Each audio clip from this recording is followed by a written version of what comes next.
नमस्कार दोस्तों, हमारे चैनल हरि भक्ति में आप सभी का हार्दिक स्वागत है।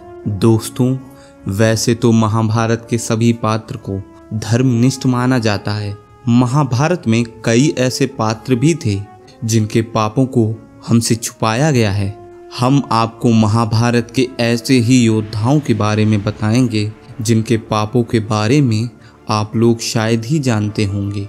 चलिए जानते हैं महाभारत के 5 महापापी योद्धाओं के बारे में। हम शुरुआत करेंगे द्रोणाचार्य से।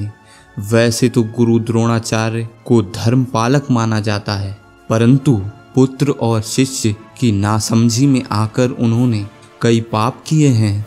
पुत्र मोह के कारण गुरु द्रोणाचार्य ने अश्वत्थामा के लिए कौरवों और पांडवों को शिक्षा देने में भेदभाव किया। अपने पुत्र मोह के कारण ही गुरु द्रोण कुरुक्षेत्र से युद्ध छोड़कर चले गए थे।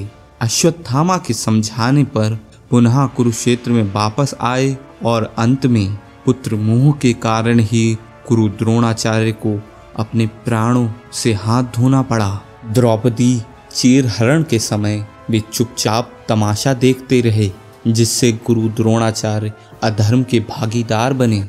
इसके सिवाय गुरु द्रोणाचार्य ने अर्जुन के लिए एकलव्य से अंगूठा गुरु दक्षिणा में मांगकर घोर पाप किया था। इतना ही नहीं, गुरु द्रोणाचार्य ने कुरुक्षेत्र में अभिमन्यु वध में कौरवों का साथ देकर घोर पाप किया था।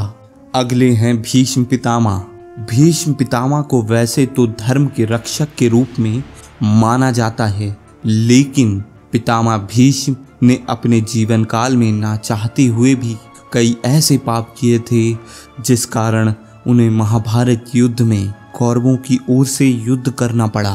भीष्म ने अंबा, अंबिका और अंबालिका का स्वयंवर से अपहरण कर विवाह करवाने का घोर पाप किया था। उसके बाद वे द्रौपदी के चीरहरण पर चुप रहकर पाप के भागीदार बने। इनके अलावा उन्होंने अपने दुश्मन पांडवों को अपनी मृत्यु का राज बता दिया था, जिससे युद्ध के नियम के हिसाब से हमारी धर्म ग्रंथों में घोर पाप माना गया है। अगले हैं अश्वत्थामा।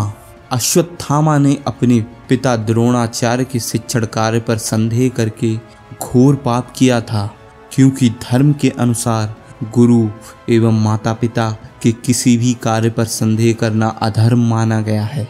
अश्वत्थामा को संदेह था कि उसके पिता गुरु द्रोणाचार्य उसकी अपेक्षा अर्जुन को अधिक अस्त्र शस्त्र का ज्ञान देते हैं। इसके अलावा अश्वत्थामा ने पांडव के 5 पुत्रों को मारने का पाप किया था। साथ ही उसने अभिमन्यु की पत्नी उत्तरा की कोख पर ब्रह्मास्त्र चलाने जैसा अपराध किया था, जिसके कारण अश्वत्थामा आज भी इस मृत्यु लोक पर श्रापित जीवन व्यतीत कर रहा है।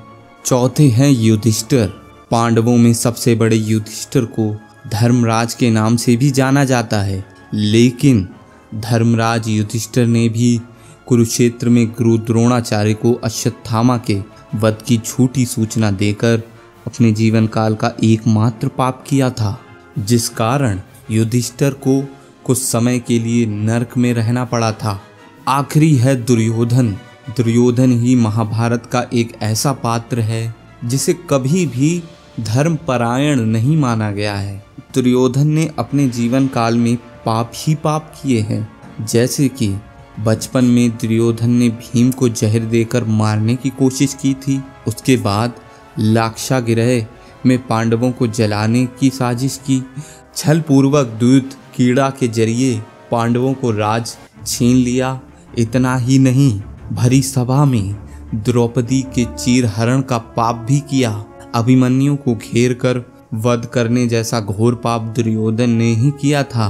दोस्तों, ऐसे ही महाभारत से जुड़ी जानकारियों के लिए जुड़े रहें हमारे चैनल हरि भक्ति के साथ। और अगर आपको यह वीडियो पसंद आई है तो वीडियो को लाइक, सब्सक्राइब और साथ ही साथ हमारे वीडियो को शेयर करना ना भूलें।